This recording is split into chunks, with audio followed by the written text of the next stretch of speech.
দর্শক, রূপনগরের রাসায়নিক গুদামে লাগা আগুন এখনও নেভেনি। কাজ করছে ফায়ার সার্ভিস। সেখানে আছেন সহকর্মী সাব্বির আহমেদ, সরাসরি যুক্ত হচ্ছি তার সাথে।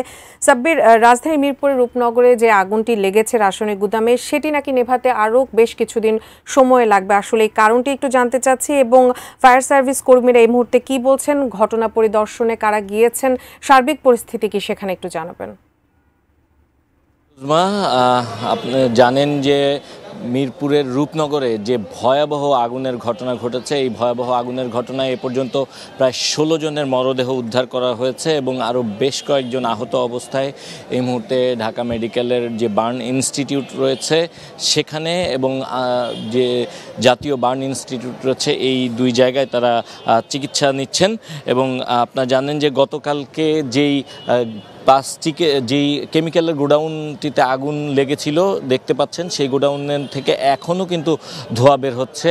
ফায়ার সার্ভিসের যারা রয়েছেন তারা এখনও পর্যন্ত আসলে পুরোপুরিভাবে এই আগুন নেভাতে পারেননি, কারণ ফায়ার সার্ভিসের পক্ষ থেকে যেটি গতকালকে জানানো হয়েছিল যে 6 ধরনের কেমিক্যাল এই গোডাউনের ভেতরে আসলে ছিল, যেই কেমিক্যালগুলো সবগুলো ক্ষতিকর কেমিক্যাল, এবং এই কেমিক্যালের যে বিষক্রিয়া, এই অতিরিক্ত বিষক্রিয়ায় মূলত হচ্ছে যেই 16 জন মারা গেছেন সেই 16 জনের মৃত্যু হয়েছে। কারণ এই ঠিক কেমিক্যালের গোডাউনটির ঠিক উল্টো দিকে একটি গার্মেন্টস রয়েছে, যেই গার্মেন্টসে এই কেমিক্যালের যে বিস্ফোরণের ঘটনা ঘটে, কেমিক্যালের বিস্ফোরণের ঘটনার পর আগুনের যে কুণ্ডলী, সেই কুণ্ডলীটি উল্টো দিকের যে গার্মেন্টস রয়েছে সেই গার্মেন্টসে গিয়ে পড়ে এবং সেখান থেকে আগুনের সূত্রপাত হয়। এবং যেহেতু নিচের দিকে আগুন লাগে এবং প্রচণ্ড ধোঁয়ার, বিষাক্ত ধোঁয়ার সৃষ্টি হয়, সে কারণে এই ধোঁয়ার কারণে ভেতরে থাকা, গার্মেন্টসের ভেতরে থাকা যে শ্রমিকরা ছিলেন তারা আসলে ওপরের দিকে ওঠার চেষ্টা করছিলেন, ছাদের দিকে ওঠার চেষ্টা করছিলেন, কিন্তু তারা ছাদে উঠতে পারেননি। পরবর্তীতে তালা মারা ছিল, আর এই কারণে সেখানে ওই অতিরিক্ত ধোঁয়ার কারণে তাদের মৃত্যু হয়েছে বলে ফায়ার সার্ভিস প্রাথমিকভাবে ধারণা করছে।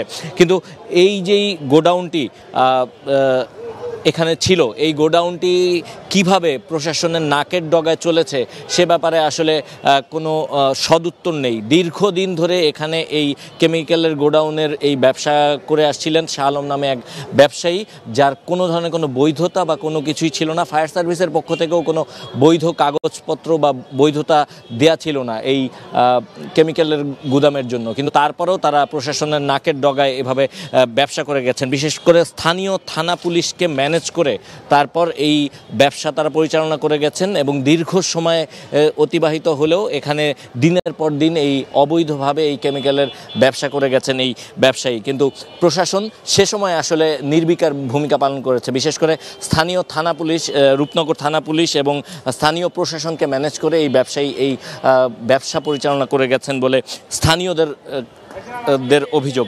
এবং আরেকটি বিষয় জানিয়ে রাখতে চাই যে ফায়ার সার্ভিস ইতিমধ্যে যেই গার্মেন্টসটি রয়েছে সেই গার্মেন্টসের যে আগুন, সেই আগুন পুরোপুরি নেভাতে সক্ষম হয়েছে, কিন্তু রাসায়নিক গুদামের যেই আগুন, সেই আগুনটি এখনও নেভাতে তারা সক্ষম হয়নি। তারা যেটি বলছেন যে আরও সময় লাগতে পারে, এবং এই রাসায়নিক গুদামে কারো মরদেহ বা কেউ রয়েছে কিনা সে বিষয়টিও তারা নিশ্চিত করে বলতে পারেনি। তবে যে 16টি মৃতদেহ উদ্ধার করা হয়েছে সেটি শুধুমাত্র গার্মেন্টসের যে অংশটি রয়েছে সেই অংশ থেকেই উদ্ধার করা হয়েছে।